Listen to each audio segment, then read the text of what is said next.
मंत्री डॉक्टर मोहन यादव जी की अध्यक्षता में अभी कैबिनेट की बैठक संपन्न हुई है और उसमें कुछ फ्यूचर प्लानिंग भी हुई है, कुछ वर्तमान समय में जो प्रोजेक्ट चल रहे हैं उनकी भी स्वीकृति मिली है। और सबसे बड़ी बात है, जो 16वां फाइनेंस कमीशन आ रहा है, 16th फाइनेंस कमीशन, आप सभी जानते हैं कि 5 साल के लिए राज्य सरकार को कितना फाइनेंशियल सपोर्ट केंद्र से मिले। हर राज्य चाहता है कि हमको ज़्यादा से ज़्यादा मिले, तो हम अपनी तैयारी कर रहे हैं। माननीय मुख्यमंत्री जी ने निर्देश दिए सभी विभागों को कि वे अपने अपने विभाग में किस प्रकार 5 साल की प्लानिंग करके और हम 16वें वित्त आयोग के सामने अपनी बात रख सकें और ज़्यादा से ज़्यादा पैसा केंद्र सरकार से राज्यों को मिल सके। अरविंद पनगड़िया इसके अध्यक्ष हैं, देश के माने माने अर्थशास्त्री, वो इसकी अध्यक्षता करेंगे, वो यहाँ पर आ रहे हैं। मुझे कहते हुए बहुत गर्व है कि जहाँ हमारे देश के प्रधानमंत्री का एक ध्येय वाक्य रहता है, ज्ञान पर ध्यान, और ज्ञान से उनका तात्पर्य है गरीब, युवा, अन्नदाता, किसान और नारी शक्ति। तो ये ज्ञान से ध्यान पे हमारी सरकार ने शुरुआत प्रारंभ कर दी है। माननीय मुख्यमंत्री जी के निर्देश पर हम युवाओं को एक नई दिशा, उनके कौशल का सही उपयोग, उनकी आर्थिक स्थिति सही हो, उनको गुणवत्ता वाली शिक्षा मिले, अच्छा स्किल डेवलपमेंट हो, इस दिशा में एक समेकित तकनीकी शिक्षा विभाग, कौशल विभाग, कौशल और रोजगार विभाग तथा युवा खेल कल्याण विभाग, तीनों विभाग मिलकर और स्वामी विवेकानंद जयंती पर स्वामी विवेकानंद युवा शक्ति मिशन प्रारंभ करने वाले हैं। इसका उद्देश्य होगा युवा का सर्वांगीण विकास, शिक्षा के क्षेत्र में भी युवा आगे बढ़े, कौशल के क्षेत्र में भी युवा आगे बढ़े और वो रोजगार से कैसे जल्दी से जल्दी जुड़े। जैसे हमारे माननीय प्रधानमंत्री जी का मिशन है नई शिक्षा नीति के माध्यम से कि शिक्षा रोजगार देने वाली हो और हमारा युवा भी रोजगार देने वाला बने। तो इसी को ध्यान में रखते हुए स्वामी विवेकानंद युवा शक्ति मिशन प्रारंभ करने वाले हम 12 तारीख को। इसमें सभी विभागों से बाकी इसके सदस्य रहेंगे, पर मूल रूप से तकनीकी शिक्षा, कौशल विभाग, रोजगार विभाग और युवा कल्याण विभाग इसको हेड करेंगे और ये सब मिलकर और सब विभागों से तालमेल करके हम सिर्फ युवाओं को फोकस करेंगे। कुल मिलाकर युवाओं का आत्मविश्वास बढ़ाना मध्य प्रदेश के अंदर। देखिए, आज भारत देश का सबसे युवा, दुनिया का सबसे युवा देश कहलाता है। हमारे यहाँ 27% आबादी युवाओं की है और युवाओं को आत्मनिर्भर बनाना, उनकी ऊर्जा का सदुपयोग करना, उसे मध्य प्रदेश एक मिशन की तरह ले रहा है। मुझे बहुत प्रसन्नता है, माननीय मुख्यमंत्री जी ने इस मिशन को बहुत गंभीरता से लिया और सभी माननीय मंत्रियों से अनुरोध किया कि अपने अपने विभाग में भी हम युवाओं को किस प्रकार जोड़कर रोजगार दे सकें, इसके लिए काम करने के हमें निर्देश दिए हैं। जैसे अब प्रतिस्पर्धा की तैयारी करना, तो तैयारी करने के लिए हमने अनुसूचित जाति और जनजाति के बच्चों के लिए कोचिंग क्लास तो हमने चलाई थी, पर फिर भी कुछ सिलेक्टिव ऐसे गरीब विद्यार्थी हों, चाहे वो अनुसूचित जाति जनजाति के नहीं हो, वे यदि प्रतिस्पर्धा में भाग लेना चाहें और उन्हें कोचिंग की आवश्यकता है तो सरकार वो भी उपलब्ध कराएगी।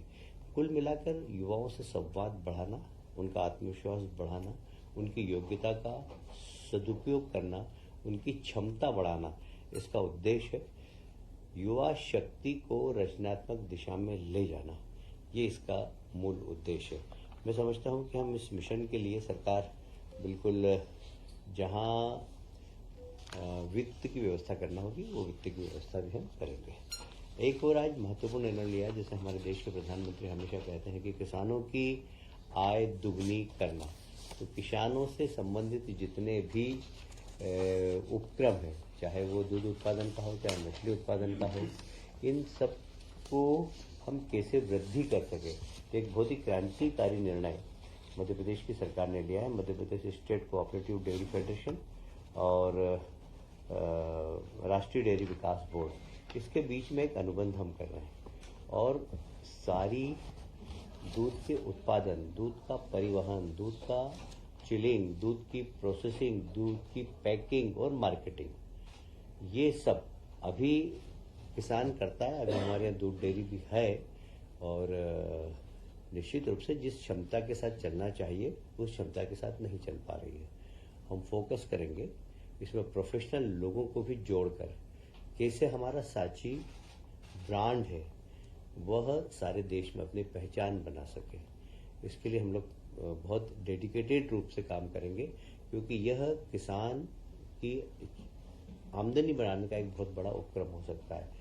साथ ही युवा लोगों को रोजगार सृजन करने का भी एक बहुत बड़ा अवसर हो सकता है। तो इसमें हम कलेक्शन सेंटर की क्षमता बढ़ाएंगे, कलेक्शन सेंटर की संख्या बढ़ाएंगे, जो पशुधन है वो ठीक नस्ल के किसान खरीदे। किसान को खरीदने के लिए कोऑपरेटिव सेक्टर के माध्यम से हम लोन दिलवाएंगे। प्रत्येक गांव के अंदर हमारे केंद्रीय सहकारिता मंत्री ने कहा है कि हर गांव के अंदर एक सहकारी समिति होना चाहिए। हमारे यहाँ 53,000 गांव है, सब में सहकारी समिति बने, जिसमें दूध उत्पादन सहकारी समिति भी बने। तो हर गांव के अंदर दूध का उत्पादन हो, अच्छी नस्ल के जानवर पहुंचे, उन जानवरों को खरीदने के लिए कोऑपरेटिव सेक्टर से लोन मिले, उनका दूध समय पर खरीदा जाए, उस स्थान पर जो चिलिंग प्लांट हो वह परिवहन करके प्रोसेसिंग के स्थान पर ले जाएं। ये सब इस समेकित व्यवस्था हम कर रहे हैं और इससे निश्चित रूप से किसानों की आय भी बढ़ेगी और सहकारिता क्षेत्र मजबूत होगा और रोजगार के नए अवसर भी हमें प्राप्त होंगे। मुझे ये कहते हुए बहुत गर्व है कि अगले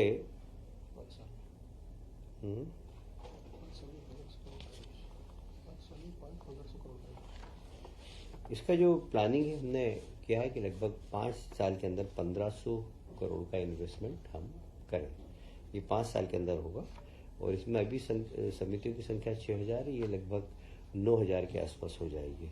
दूध का संकलन जैसे मैंने बताया कि अभी लगभग 10 साढ़े 10 लाख है, इसको हम लगभग 20 लाख करेंगे। कुल वार्षिक आय 1700 करोड़ से बढ़कर 3500 करोड़ की हो जाएगी और सांची ब्रांड को हम एक महत्वपूर्ण ब्रांड बनाएंगे। कचरे के लिए सर किस तरह तैयार करेंगे जी? कचरे के लिए पूरी जनता को किस? अब हमने माननीय न्यायालय ने हमें 6 हफ्ते का समय दिया है, जिसमें हम जनप्रतिनिधियों से भी चर्चा करेंगे, सामाजिक संगठनों से चर्चा करेंगे और इसमें जितने भी बुद्धिजीवी हैं, कुछ लोग गलतफहमी में हैं, उनकी गलतफहमी दूर करेंगे। एक छोटे छोटे ग्रुप्स के अंदर हम प्रेजेंटेशन देकर समझाने की कोशिश करेंगे कि यह जो कचरा है यह इसकी टॉक्सिसिटी लगभग 0 हो गई, 0 हो गई है और इसमें केमिकल कंपाउंड क्या है, जलने के बाद कौन सी गैस निकलेगी, ये सब हम प्रेजेंटेशन देंगे। मुझे लगता है कि जब प्रेजेंटेशन लोग देखेंगे तो जो भी गलत फहमियाँ हैं वह समाज की दूर हो जाएगी। सर, ये जो डेयरी प्रोडक्शन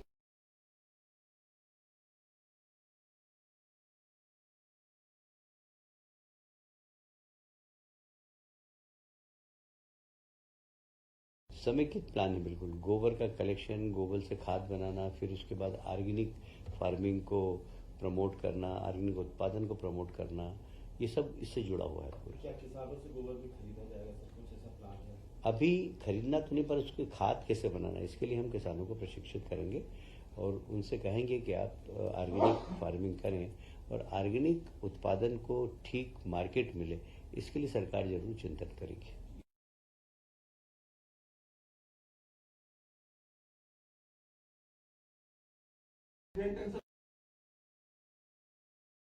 ऐसा नहीं है, देखिए सरकार में अधिकारी रहते हैं पर कभी कभी एक्सपर्ट्स की आवश्यकता पड़ती है। जैसे मैंने कहा अभी ये सांची का हम ब्रांडिंग करेंगे, इसमें प्रोफेशनल लोगों को भी लगाएंगे, क्योंकि जो प्रोफेशनल, देखिए दुनिया है प्रोफेशनलिज्म की। आप अच्छा काम करते हैं, पर आप बहुत अच्छा काम करने के लिए उस क्षेत्र में यदि अच्छे लोगों को लाएंगे तो बहुत अच्छा काम हो जाए। काम तो हो ही जाता है, काम रुकता नहीं है, पर हमको उत्कृष्ट काम करना है तो उत्कृष्ट लोगों को चयन करके और लगाना पड़ता है। अभी इस बारे में कोई टिप्पणी नहीं करूंगा।